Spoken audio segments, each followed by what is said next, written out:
De larges traces de moisissure sur le plafond de l'appartement de Laetitia. Là, dans la salle de bain. À l'intérieur, l'humidité étouffe. J'ai du mal à respirer.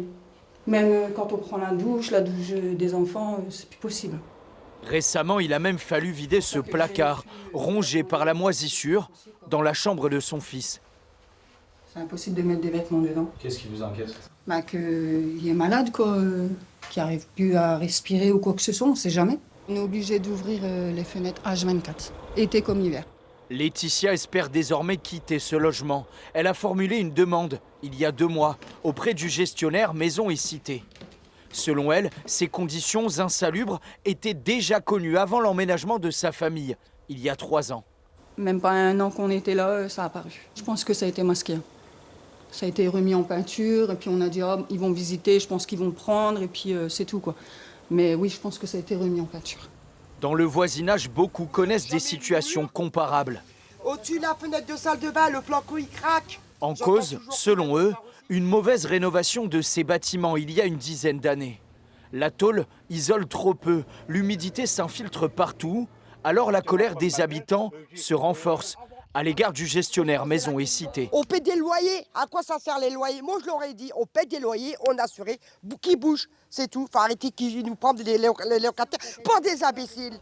Malgré nos sollicitations, la seule réponse du bailleur est envoyée par échange de mails. Nous accompagnons chaque locataire concerné de manière individualisée, car leur bien-être reste la priorité de Maisons et Cités.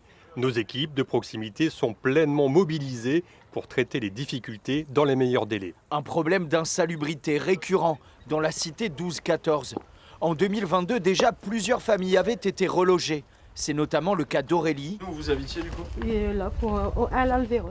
Elle affirme que l'humidité de cet ancien appartement est la cause des crises d'asthme de l'une de ses filles. J'ai le dossier d'expert avec l'assurance service juridique, le rapport juridique. J'ai certificat également, plus les ordonnances du médecin pour ma deuxième. Problème, le nouveau logement proposé par Maison et Cité à Vendin-le-Vieil est lui aussi insalubre. Aurélie désespère. On est en colère parce que ma deuxième, moi, elle est toujours malade due à ça. Donc on voudrait un logement correct, avec qui n'a aucune humidité et que ça a été au moins rénové, quoi, au moins le minimum, quoi. C'est tout ce qu'on demande. Un combat pour un logement plus digne dans ces anciennes cités minières du 19e siècle, dont la réhabilitation continue d'être un défi pour la ville de Lens.